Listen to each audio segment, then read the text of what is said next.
سورہ فیل کے اندر نبی پاک علیہ السلام کی ولادت سے پہلے ایک شخص تھا ابرہا، جو اپنا لشکر لے کے آیا تھا معاذ اللہ کعبے کو گرانے کے لیے.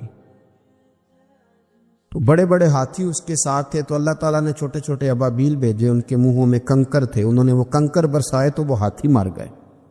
اس صورت میں اس کا ذکر ہے الم تر کیف فعل ربک باصحاب الفیل. کیا آپ نے ملاحظہ نہیں کیا کہ آپ کے رب نے ہاتھی والوں کے ساتھ کیا سلوک کیا؟ اللہ تبارک و تعالیٰ نے قوموں پہ عذاب نازل کیا، اور قرآن مجید فرقان حمید نے ان قوموں کے تذکرے بیان فرمائے. بھائی کس لیے بیان کیے؟ کہ ہم عبرت حاصل کریں، ہم یہ غور کر لیں کہ یہ کام ہم نے نہیں کرنا، اس کام سے ہم نے بچنا ہے، ہم نے غور کرنا ہے کہ یہ چیز ہمارے اندر. لوگ کہتے ہیں نہیں جی نہیں، ہم پہ یہ عذاب نہیں آئے گا، بالکل نہیں آئے گا، اس میں شک نہیں. پر اللہ نے بیان کس لیے کیا تھا؟ بیان کیا قرآن مجید معاذ اللہ کسی ایسی چیز کا بیان کرتا ہے جس کی ضرورت نہ ہو؟ قرآن پاک نے ایک ایک حرف ایسا بیان کیا جس کی مسلمان کو ضرورت تھی. قوم نوح کا ذکر فرمایا قرآن پاک نے. حضرت نوح علیہ السلام کی قوم کو حضرت نوح علیہ السلام نے 1500 سال سمجھایا ہے. 15، کچھ لوگوں نے 950 سال لکھا ہے نا، اعلیٰ حضرت نے لکھا 1500 سال عمر ہوئی حضرت نوح علیہ السلام. اللہ تعالیٰ بندے کو جلدی سزا نہیں دیتا، بلکہ قرآن مجید میں ایک جگہ رب کریم اس طرح بھی فرماتا ہے کہ جب بندے مجھے بھول جاتے ہیں تو میں ان کے لیے نعمتوں کے دروازے کھول دیتا ہوں. بندہ سمجھتا ہے کہ میں کچھ تو ہے نا کہ میرے اندر، کہ میں جدھر جاتا ہوں خیر ہی خیر ہو جاتی ہے. وہ سمجھتا ہے کہ میری عقل ہے، حالانکہ اللہ اسے ڈھیل دیتا ہے. اللہ اسے ڈھیل دیتا ہے. گناہوں کی سزا کے 3 طریقے. ایک ہے متنبع کرنا، تنبیہ کرتا ہے اللہ، بندہ متنبع ہو جاتا ہے، یہ اللہ کا بہت بڑا احسان ہوتا ہے. ایک ہوتا ہے مہلت دینا، اور ایک تیسرا ہوتا ہے اللہ خفیہ تدبیر کرتا ہے. تھوڑا سا سمجھیے گا، انسان پر کوئی آزمائش آئی، فوراً اس کی چھٹی اس نے کہا کہ وہ فلاں جگہ غلطی کی تھی تب ایسا ہوا ہے. ہوتا ہے نا کئی دفعہ آواز آتی ہے نا اندر سے، چلیں بول دیں کچھ نہیں ہوتا آپ کو. اللہ جانتا ہے یہاں کوئی کچھ نہیں کہے گا آپ کو، اور ہماری تو ویڈیو بھی نہیں گھومتی، یعنی خبر بھی نہیں ہو کہ کس نے ہاں کر دی کس نے نہ کر دی. آپ بغیر ٹینشن کے بات چیت کریں، آج کچھ نہیں ہوتا انشاءاللہ تعالی. آتی ہے اندر سے آواز. میں آپ سے اس لیے ان چیزوں کی تصدیق کراتا ہوں کہ باقیوں کو بھی آتی ہے کہ نہیں، اس لیے تصدیق. کبھی کوئی کسی جگہ انسان پریشان ہوتا ہے تو محسوس کرتا ہے کہ وہاں مجھ سے ہوتا ہے نا جی، جس کو یہ نصیب ہو جائے بڑا خوش نصیب آدمی ہے. حضرت مولا علی فرماتے ہیں اگر تجھے دنیا میں سزا مل گئی تو بچ گیا ہے، سمجھ پھر اللہ کرم کرے گا، آخرت میں سزا نہیں دے گا. اور یہ یاد رکھ لے، وما اصابکم من مصیبت فبما کسبت ایدیکم ویعفو عن کثیر. اللہ فرماتا ہے دنیا میں تجھے جو بھی تکلیف پہنچتی ہے وہ تیرے ہاتھوں کے کرتوتوں کی وجہ سے پہنچتی. ویعفو عن کثیر، فرمایا کثیر گناہ تو میں ویسے ہی معاف کر دیتا ہوں. یہ جو تیری زندگی میں دکھ ہے نا، یہ بھی میری قلیل سزائیں ہیں. یہ کثیر پر سزا، یہ قلیل ہے، قلیل یہ جو تمہاری زندگی میں تکلیف ہے. انسان کو سزا ملتی. حضرت فضیل بن عیاض رحمۃ اللہ تعالی علیہ گھوڑے پہ بیٹھے تھے، گھوڑا شرارت کرنے لگ گیا، اچھلنے لگ گیا، کودنے لگ گیا. تو حضرت فضیل بن عیاض نیچے اترے، ایک کونے میں جا کے نماز کی نیت باندھ لی، 2 رکعت نماز پڑھی، پھر دیر تک استغفار پڑھتے رہے، روتے رہے، دعا کرتے رہے. واپس آئے، خادم عرض کرنے لگے حضور سمجھ نہیں آئی، گھوڑے نے تھوڑی سی شرارت کی، وہ بدکا ہے، آپ نے اس کو چھوڑا ہے اور چھوڑ کر کے آپ نماز میں لگ گئے. تو حضرت فضیل بن عیاض فرمانے لگے جب بندہ اللہ کی نافرمانی کرتا ہے نا، تو جو چیزیں اس کی فرما بردار ہوتی ہیں وہ اس کی نافرمانی کرنے لگ جاتی. تو مجھے محسوس ہوا تھا کہ میں نے کہیں اللہ کی نافرمانی کی ہے، اس لیے ایسا ہوا ہے کہ میرے گھوڑے نے میری، تو میں توبہ کرنے لگا ہوں. اور اب دیکھتا ہوں بیٹھ کے بھلا کیا ہوتا ہے. میں نے سچی توبہ، حالانکہ مجھے یاد نہیں کہ میں کہاں بولا، پر کھری اور سچی توبہ کی. دوبارہ گھوڑے پہ بیٹھے تو گھوڑا بالکل صحیح ہو کے ساتھ چلنے لگ گیا. میرے بھائی جب یہ تنبیہ ہے اللہ کی طرف سے، یہ متنبع کیا جاتا ہے کہ تو بعد آ جا. بہت ساری جگہوں پہ انسان کو وقتی طور پر اگر سزا مل جائے، نبی پاک علیہ السلام کی خدمت میں ایک صحابی آئے، بات مضبوط کر دو، واقعہ سنایا ہے نا. تو کچھ لوگ سمجھتے ہیں کہ یہ واقعہ ہے، تو میں ایک حدیث پاک امام بہقی کی لکھی ہوئی عرض کرتا ہوں۔ نبی پاک علیہ السلام کے ایک صحابی آئے اور ان کا سر پھٹا ہوا تھا، خون بہ رہا تھا۔ سرکار نے فرمایا کیا ہوا؟ عرض کی حضور ایک عورت جا رہی تھی، میری نظر پڑی، ابھی نظر پڑی ہے کہ میرے آگے ستون آ گیا تو میرے سر پہ لگ گیا۔ نبی پاک صلی اللہ علیہ وسلم نے فرمایا تیرے لیے خوشخبری ہے، اگر دنیا میں تیری غلطی کی تجھے سزا ملی ہے تو پھر رب تجھے قیامت میں سزا نہیں دے گا۔ پھر اللہ قیامت میں سزا، بعض گناہ ایسے ہیں جن کی یہاں بھی سزا ملے گی اور وہاں بھی ملے، لیکن میرے بھائی پہلی بات یہ ہے کہ اللہ تعالیٰ اس غلطی کی یہی سزا دے لے، اور دعا فرمائے اللہ تبارک و تعالیٰ یہاں بھی معافی عطا فرمائے وہاں بھی معافی عطا فرمائے، اللہ درگزر فرمائے۔ حضور فرماتے ہیں بہت لمبا تم نہ بھی نہ رونا، اگر مکھی کے یا مچھر کے پر کے برابر بھی تمہارے آنسو نکل گئے نا، میں اب اس سے زیادہ کیا آپ کی بارگاہ میں بات عرض کروں۔ حضور فرماتے ہیں ایک مکھی اور مچھر کے پر کے برابر بھی تیری آنکھ سے آنسو نکل آیا، شرط یہ ہے نکلے ریاکاری کے لیے نہیں، نکلے اللہ کی رضا کے لیے، اس کی خشیت میں نکلے۔ فرمایا اگر مکھی کے پر کے برابر بھی تو رو پڑا تو اللہ تعالیٰ تیرے لیے دوزخ سے آزادی لکھ دے گا۔ اور نبی پاک صلی اللہ تعالیٰ علیہ وسلم نے بیان فرمایا، حضور فرماتے جو اللہ کے خوف سے رو پڑے نا، جس طرح بھینس بکری گائے کے تھنوں سے نکلا ہوا دودھ دوبارہ تھنوں میں نہیں نہ جاتا، اسی طرح جو رب کی یاد میں رو پڑے وہ دوزخ میں نہیں جاتا۔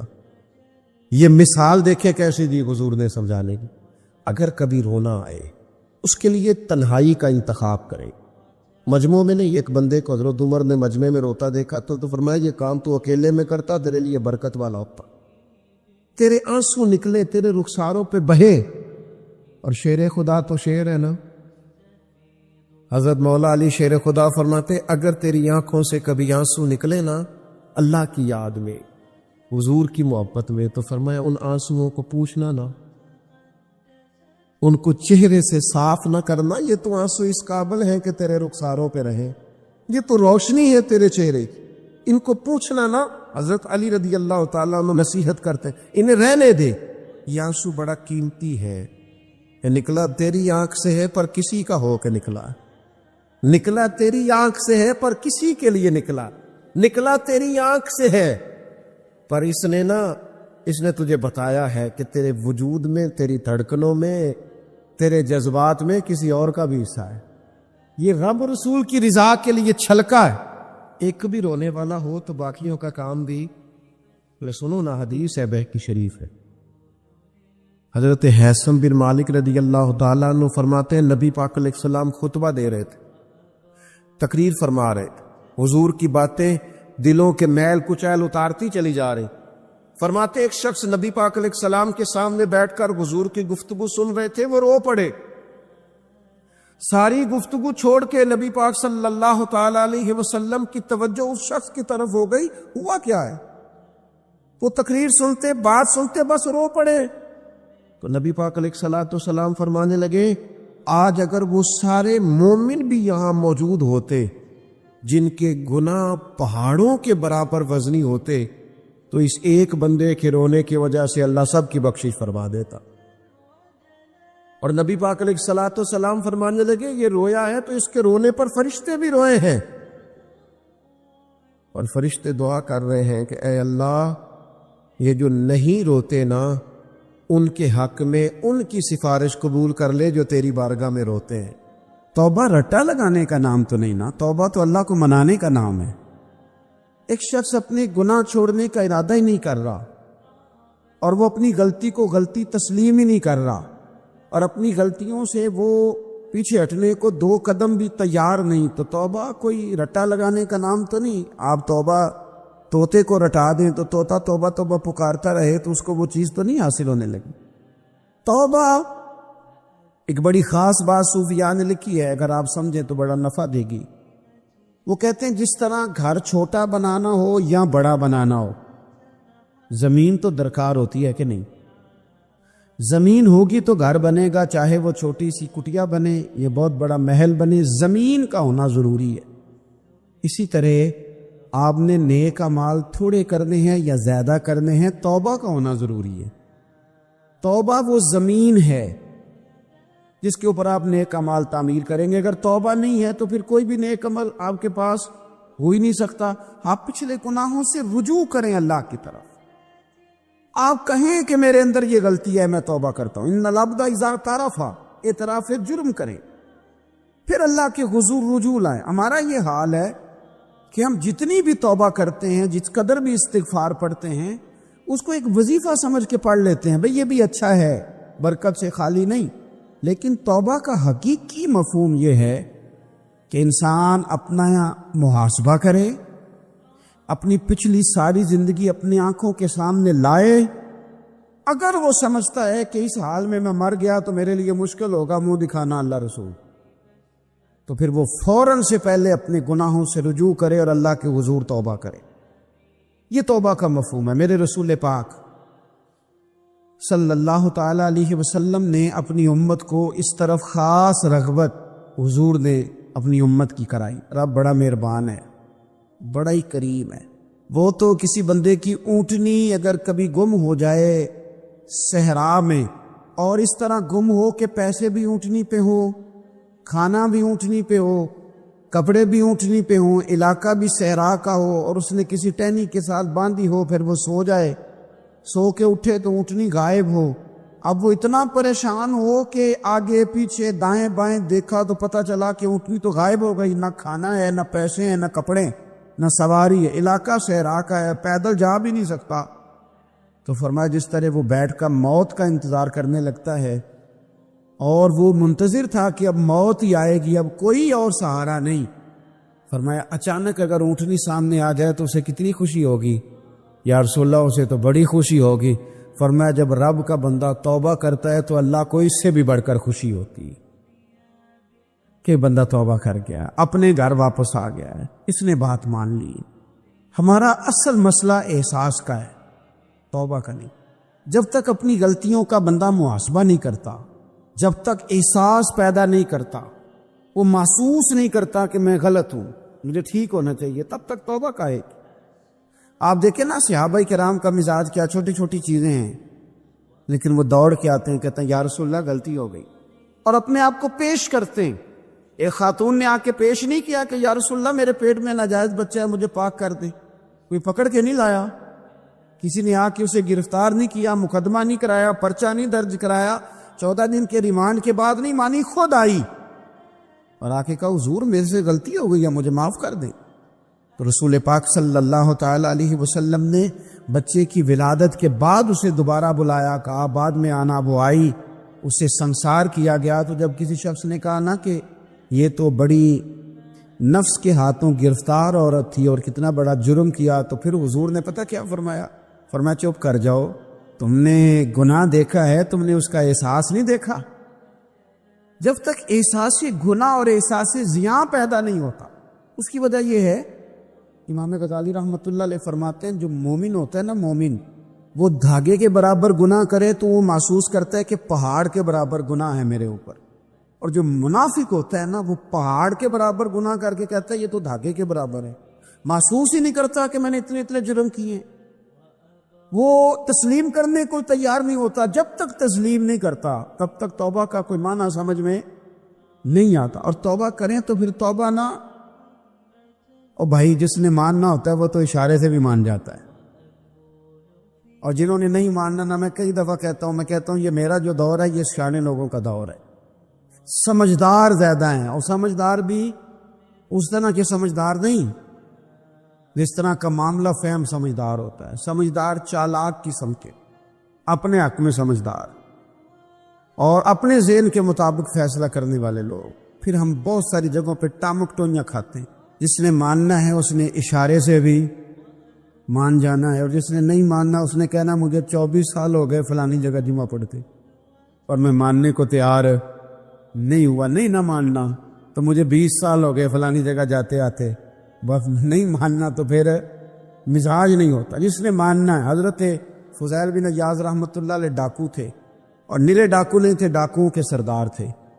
تو ارشاد فرماتے ہیں کہ میرا طریقہ یہ تھا کہ میں ایک پورے قافلے کی صورت میں حملہ کرتا تھا تو لوگ ڈرا کرتے تھے اگر کہ فضیل بن عیاض کے ڈاکوؤں نے حملہ کیا تو پھر نہیں بچتے۔ ایک دن گزر رہا تھا تو ایک قاری صاحب آیت پڑھ رہے تھے، لا تقنطوا من رحمت اللہ، اللہ کی رحمت سے کبھی نا امید نہ ہونا، ان اللہ یغفر الذنوب جمیعا، بے شک وہ سارے ہی گناہ معاف کر دے گا۔ آپ فرماتے ہیں میرے دل میں بات اثر کر گئی، ماننا ہے نا، جس نے نہیں ماننا اس نے 6666 آیتوں کا ترجمہ پڑھ کے بھی توجہ نہیں کرنی۔ آپ ارادہ کریں نا، آپ اپنی دل کی زمین کو زرخیز بنائیں۔ فرماتے ہیں میں فوراً وہ آیت سنی تو میں رویا، اور میں وہ حافظ صاحب کے پاس چلا گیا، ان سے اجازت لی، ان کے کمرے میں داخل ہوا۔ میں نے کہا آپ نے بھی آیت پڑھی ہے کہ اللہ سارے گناہ معاف کر دے گا؟ تو جس بندے نے کئی سال ڈاکے ڈالے ہوں، بیٹیاں روتی رہتی ہوں پر وہ مال لے کے آ گیا ہو، مائیں واسطے دیتی رہتی ہوں پر وہ لوٹ کے نکل آیا ہو، اب جی اگر وہ بندہ بھی سچے دل سے توبہ کرے تو اللہ معاف کر دیتا ہے۔ تو آفا جی کہنے لگے میں کون ہوتا ہوں تمہیں کوئی تفسیر بتانے والا، میں نے تو قرآن کی آیت پڑھی ہے، میرا رب کہتا ہے لا تقنطوا من رحمت اللہ، تم نے مایوس نہیں ہونا، تم آ جانا، معافی مانگ لینا، ان اللہ یغفر الذنوب جمیعا، اللہ سارے گناہ معاف فرما دے گا، اللہ سارے گناہ، تو یہ تو اللہ فرما رہا ہے۔ فضیل بن عیاض کہتے ہیں میں نے کہا ختم ہو گئی بات، توبہ بھائی۔ واپس آیا تو وہ میرے ساتھ جو تھے نا ان سے میں نے کہا سردار نیا تلاش کر لو بھائی۔ اب ارادے بدل گئے، پروگرام کچھ اور ہو گیا، اب تو لوگ ہمیں تانے دیں گے، اب تو لوگ باتیں کریں گے کہ اوتھے کی لین جانا ہے۔ فضیل بن عیاض کہنے لگے بس بھائی توبہ کرنی، اب تم کوئی اور سردار تلاش کر لو، اور اوپر سے نہیں کہا، توبہ کی تقریریں نہیں کی، دوسروں کو میسج نہیں بھیجے، اور لیکچر نہیں جھاڑے، رو کے کہا، درد سے کہا، دل سے کہا۔ تو وہ جو باقی کے تھے نا ان پر سردار کی بات کا اثر ہوا، کہنے لگے سردار ہم نے سردار نیا نہیں ڈھونڈنا، اگر چوریاں مل کے کی ہیں تو اب تو اس طرح تو نہ کر، توبہ بھی مل کے ہی کریں گے، اب اللہ بھی مل کے ہی کریں گے، اب بس تو اگر ادھر جائے گا تو ہم بھی تو جائیں گے نا۔ اللہ اکبر۔ فضیل بن عیاض کہتے ہیں ظاہر ہے مال لوٹا کرتے تھے، میں نے مسئلہ پوچھا علماء سے تو انہوں نے بتایا کہ یہ تو حقوق العباد کا مسئلہ ہے، جو لوٹا ہے وہ تو واپس کرنا ہی پڑے گا۔ اب میں نے وہ پیسے جمع کیے، اب سارے تو میرے پاس تھے نہیں، جتنے میں دے سکتا تھا دیے، جو کھا چکا تھا وہ رہ گئے، ایک یہودی کے پیسے رہ گئے، اس کے گھر چلا گیا، میں نے جا کے اسے کہا میاں میں نے کر لیا توبہ، اور میں وہ فضیل بن عیاض ڈاکو ہوں جس کے تیرے گھر سے اتنا مال لوٹا تھا، میرے پاس پیسے کوئی نہیں، وہ پیسے لگ گئے، اب تو اس طرح کر مجھے معاف کر دے۔ وہ کہنے لگا نا جناب، یہ بھی کبھی کبھی ہوتا ہے، لوگ نا شرافت کو بزدلی سمجھ لیتے ہیں۔ فضیل بن عیاض سے کہنے لگا میں تو پیسے لوں گا، ایسے تو نہیں معاف کرتا۔ آپ فرمانے لگے پیسے تو کوئی نہیں، یہ سچی توبہ ہے۔ وہ کہنے لگا پھر اس طرح کرو، میری اونٹوں کو چارہ ڈالو، پیسے پورے ہوئے تو چلے گا نا۔ کل ڈاکو تھے، ابھی وہ تلوار چلانی آتی ہے، نیزہ چلانا آتا ہے، ڈٹنا آتا ہے، اعصاب مضبوط ہیں، مسئلہ کوئی نہیں، لیکن توبہ سچی کی ہے نا، یہ سچی توبہ والے لوگوں کا طریقہ ہے۔ اس سے کہہ سکتے تھے کہ جا آج تھلب دینی لے لے، تجھے کہا معاف کر دے، تو تیار ہی نہیں ماننے کو۔ حضرت فضیل بن عیاض کہنے لگے اگر اونٹوں کو چارہ ڈالنے سے تو معافی دیتا ہے نا تو میں تیرے اونٹوں کو چارہ ڈالنے کو بھی تیار، کیوں کہ راضی اللہ کو کرنا ہے، اپنے ضمیر سے بوجھ اتارنا ہے، بندوں کے سامنے سرخرو نہیں ہونا، اللہ کے حضور ہونا ہے۔ توبہ کا مطلب ہے رب کوئی بارگاہ میں سرخرو ہونا، بندوں کے سامنے نہیں۔ حضرت فضیل بن عیاض سے کہنے لگے ڈالیں گے تیرے اونٹوں کو چارہ، کیوں نہیں ڈالنا؟ 2-4 دن چارہ ڈالا تو وہ یہودی ایک دن کہنے لگا کہ یہ نا ٹھیکریوں سے بڑی ہوئی تھیلی ہے، یہ تو ذرا اٹھا کے لا۔ حضرت فضیل بن عیاض نے اٹھا کے اسے دی، جب اس نے کھولی تو اشرفیوں کی بھری ہوئی تھی، تو ہاتھ فرمانے لگے تو کہہ رہا تھا ٹھیکریاں اٹھا کے لا۔ کہنے لگا میں تورات بڑی پڑھتا ہوں، عالم ہوں، میں نے تورات میں پڑھا تھا کہ مسلمان جب سچی توبہ کر لیں گے نا تو رب ٹھیکریوں کو بھی سونا بنا دیا کرے، پھر یہ مٹی کے ڈھیلے اشرفیاں بنا کریں گے۔ تو میں نا تیری توبہ چیک کر رہا تھا، یہ اس میں نے روڑے بڑے ہوئے تھے، لیکن تو اٹھا کے لایا تو تیری توبہ بھی سچی ہے اور تمہارا دین بھی سچا ہے. اب اس طرح کہا رہا معافی اس شرط پہ دوں گا کہ مجھے کلمہ پڑھا تاکہ میں بھی مسلمان ہو. توبہ کے معاملے میں احساس، اور میں نے کہا کہ جس نے اشارہ لینا ہے اشارہ، ایک زازان نام کا نا گویا تھا، آواز بڑی سریلی تھی. شراب خانے میں جب محفلیں سجتی تھی تو معاذ اللہ وہ گانے گایا کرتا تھا، سریلی آواز تھی. حضرت عبداللہ ابن مسعود حضور کے صحابی، حضور نے فرمایا عبداللہ ابن مسعود اسی طرح قرآن پڑھتے ہیں جس طرح میرے اوپر نازل ہوا تھا. عبداللہ ابن مسعود نا چھوٹا قد اور پتلی پتلی ٹانگیں تھی حضرت عبداللہ ابن مسعود. ایک دن درخت پہ چڑھے ہوئے تھے تو کچھ لوگوں نے نا، بچے کرتے ہیں نا مذاق، معاذ اللہ کچھ نے کہا کتنی پتلی ٹانگیں. اللہ کے محبوب علیہ السلام نے فرمایا قیامت کے دن عبداللہ ابن مسعود کی ٹانگوں کا وزن احد پہاڑ سے بھی زیادہ ہوگا. زبردست صحابی ہے. اور حضور نے فرمایا میں نے جس کو گورنر بنایا، کسی جگہ امیر بنایا، مشورہ کر کے بنایا، اگر میں کسی کو بغیر مشورے کے امیر بناتا تو عبداللہ ابن مسعود کو بناتا. حضرت عبداللہ ابن مسعود گزر رہے تھے تو وہ جو زازان نام کا گویا تھا وہ گانے گا رہا تھا. ہماری جو تقریریں ہیں نا جی، میری طرح کے لوگ، وہ چونکہ جمعہ پڑھانا ہے، 45 منٹ پاس کرنے ہیں، تو نہ وہ ذوق سے تیاری، نہ وہ درد. قوم کی اصلاح. ایک میرے اسا فرمایا کرتے تھے تمہارا بچہ بگڑ جائے تو کتنے پاپڑ بیلتے ہو صحیح ہو جائے. یکدم خدا نہ خواستہ خاکم بدہن کروڑ دفعہ اللہ معاف کرے کسی باپ کو رات کو خبر مل جائے کہ تیرا بیٹا نشہ کرتا ہے، سوئے گا رات کو؟ روئے گا کہ نہیں مصلی بچھا کے؟ لیکن یہ صرف اپنے بیٹے کے بارے میں ہے. کاش قوم کے ہر بیٹے کے بارے میں ہمارا یہی ذہن بن جائے کہ یار یہ کیوں بگڑ گیا ہے.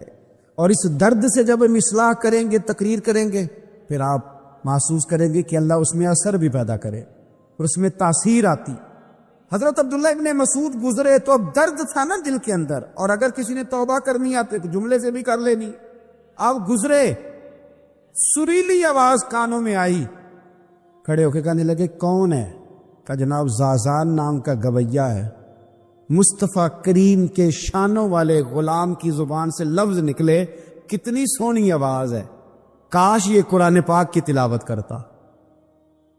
اللہ اکبر. کاش کوئی ایسا ہو تو صحیح جو ہمیں کہے کہ کاش یار تو قرآن پڑھتا، کتنی سونی آواز ہے، کاش تو نعت پڑھتا. کوئی کہے تو صحیح، کوئی کہتا ہی نہیں. کوئی کہتا ہی نہیں کتنا سونا چہرہ ہے، کاش اس پہ داڑھی ہوتی. کوئی کہتا ہی نہیں میری ملت کے جوانوں. سینکڑوں لوگ ہیں. ایک بچہ مجھے ایک دفعہ ملا لاہور میں تو میرے گلے رکھ کے اس طرح رویا جس طرح کو بچھڑا ہوا روتا ہے. انہوں نے لگا پیر صاحب مر جان لگے ہیں، کوئی ساڑی اصلاح ہی نہیں کردا، کھوب گئے گناہ وچ، کوئی باں ہی نہیں پھڑدا. کوئی ملے تو صحیح یہ ہمارے دکھوں کا مداوع کرے. کوئی نہیں، اپنی اپنی نفسا نفسی، کوئی بات بتانے والا ہی نہیں. میں اکثر دوستوں سے کہتا ہوں کہ بڑے شوق سے سن رہا تھا زمانہ تو ہم ہی سو گئے داستان کہتے کہتے. لوگوں کا دل کرتا ہے ان کی اصلاح ہو جائے، پر کوئی درد والا ہو، کوئی ایسی بات ہو تو تب ہے نا. آئے ہائے. حضرت عبداللہ ابن مسعود کہنے لگے کاش یہ قرآن پاک پڑھتا. یہ کہہ کے چلے گئے. باہر وہ نکلا نا، جب سارے لوگ باہر نکلے اس معاذ اللہ بری مجلس سے، تو چیم گوئیاں ہو رہی تھی کہ آج تو یہاں حضرت عبداللہ ابن مسعود بھی آئے تھے. تو زازان سے کسی نے کہا کہ آج نا حضرت عبداللہ ابن مسعود نے تیری آواز سنی، تیری آواز. تو وہ کہہ رہے تھے کاش اتنی سونی آواز سے قرآن پڑھتا تو مزہ آتا، کاش. وہ کہنے لگا نبی پاک کے صحابی نے میرا نام لیا ہے، گویا ہو کے میرا ذکر کیا ہے. حضرت عبداللہ ابن مسعود نے میرا نام لے کے کہا ہے کہ کاش میں قرآن پڑھتا. اور میرے لیے کہا مصطفیٰ کے صحابی نے، حضور سے قرآن سیکھنے والے کی خواہش ہے کہ میں قرآن پڑھوں. دوڑے گئے، کدھر ملیں گے عبداللہ ابن مسعود؟ فلاں فلاں جگہ غسل کیا، وضو کیا، پیروں میں لگ گئے جا کے. کہنے لگے سونیا جس کے قرآن پڑھنے کی تعریف مدینے والے کریں وہ میرے بارے میں کہے کہ مجھے قرآن پڑھنا چاہیے تھا. آج سے میں نے ٹھوکر ماری سارے گانوں کو، سکھاؤ مجھے قرآن، میں قرآن ہی پڑھا کروں. میں قرآن پڑھوں گا، میں پڑھ پڑھ کے سناؤں گا. لوگ میری زبان سے اللہ کے کلام کی تلاوت سنا کریں گے. کوئی بیٹھا ہوا مجھے دور دعا دیتا ہے میں ڈوبتا ہوں سمندر اچھال دیتا ہے، کوئی تو ہو نا جو کہے، کوئی تو فرمانے لگے بس ہو گئی حضور، آپ دیکھیں گے میں قرآن ہی پڑھوں گا، میری زبان سے اب اللہ کی کتاب کی تلاوت ہی ہو گئی، طے ہو گئی بات۔ تو کسی نے نصیحت لینی ہے توبہ کے لیے تو ایک جملہ بھی کافی ہے، ایک جملہ بھی۔ اور میں نے کہا کہ اگر صرف تقریریں سننی ہیں، واعظ ہی سننے اور ساری زندگی اسی پہ لگانی ہے کہ آج بڑا جملہ کا، آج بڑا مزہ آیا، آج فلانی بات او ہو پہلی دفعہ سنی، کچھ قرضے دے کے ہی جان چھوٹے گی، اس کے بغیر جان نہیں چھوٹتی۔ اپنی قضا نمازوں کا حساب لگائیں اور ان کو صحیح کر کے ادا کریں۔